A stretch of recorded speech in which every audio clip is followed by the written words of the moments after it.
Ce soir, on le disait tout à l'heure, un peu de dilemme, un foot ou Saint-Valentin. Donc je vais vous proposer des alibis. À vous de me dire si c'est des bons alibis qui sont crédibles ou pas. Et pour rendre hommage à Tex, on a appelé ce jeu les alibis, avec un Z, évidemment. Alors, merci. Tout le monde joue, évidemment. Élodie et Philippe en premier lieu. Dire que son meilleur pote s'est fait larguer ce matin comme une vieille chaussette qui va pas bien du tout, que je vais passer le voir pour le consoler, que ça va pas. C'est crédible ou pas ça? Ah ouais, c'est bien. Ça marche. Ça marche tout le temps, que ça marche pas. Ça marche pas? Non, parce qu'en général, tu connais les amis de tes amis.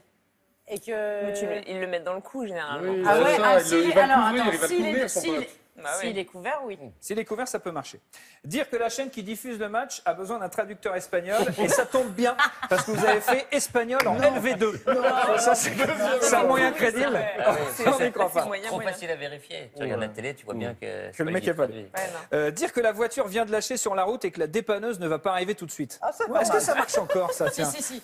Alors, vous avez dit oui avec un tel aplomb, le dit, vous avez déjà fait, c'est sûr. Ça marche. C'est son truc. Vous avez déjà fait ça, le coup de la panne comme ça? Non, mais moi, je suis mal parce que c'est terrible ce que je vais dire, mais moi, je déteste mentir.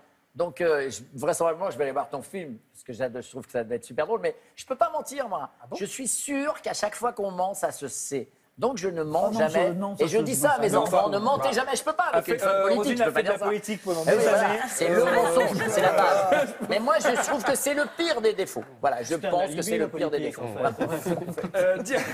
Elle disait qu'elle était à l'Assemblée, mais pas du tout. Dire que là où on se trouve précisément, il y a une sorte de microclimat, il y a des pluies diluviennes qu'on ne voit pas à 2 mètres et que c'est quand même plus sûr d'attendre au bureau.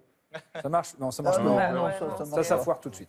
Éteindre son téléphone, aller voir le match, ne plus donner du tout de nouvelles pendant au moins 3 jours pour foutre la trouille à sa compagne. Comme ça, elle oubliera de vous en vouloir. Ça, c'est pas mal. Ça fonctionne. Faut une putain d'excuse derrière. Putain d'excuse derrière. Ces alibis depuis Il y a le début. toujours pire ailleurs. C'est autobiographique, toutes les. Absolument. Alors, heureusement. Alors, Philippe et Élodie, dans le film Alibi.com, vos personnages sont fans des musiques des années 80. Oui. D'ailleurs, ils tombent un peu amoureux parce qu'ils adorent Jean-Luc Lahaye. Enfin, ils adorent la musique de Jean-Luc Lahaye, je précise. Ou encore, il y a Partenaire particulier, on se prend plaisir. Il adore aussi les films de Jean-Claude Van Damme. Oui, mais je suis fan des années 80 un peu dans la vie. Mais Et du coup, pour de vrai on voit ça un peu dans le film. Ah ouais. Moi, je fais partie de la génération des années 80 et je suis resté à cette époque. Je suis persuadé que c'est le meilleur des années 80. C'est quand même le meilleur des années 80. C'est vrai? Élodie, vous dites, pardon? Il les connaît par cœur, les chansons qui sont dans le film, mais pour de vrai. Hein. Ah ouais. J'aime bien le pour de vrai. Pour de vrai. Il les a pas appris pour venir là.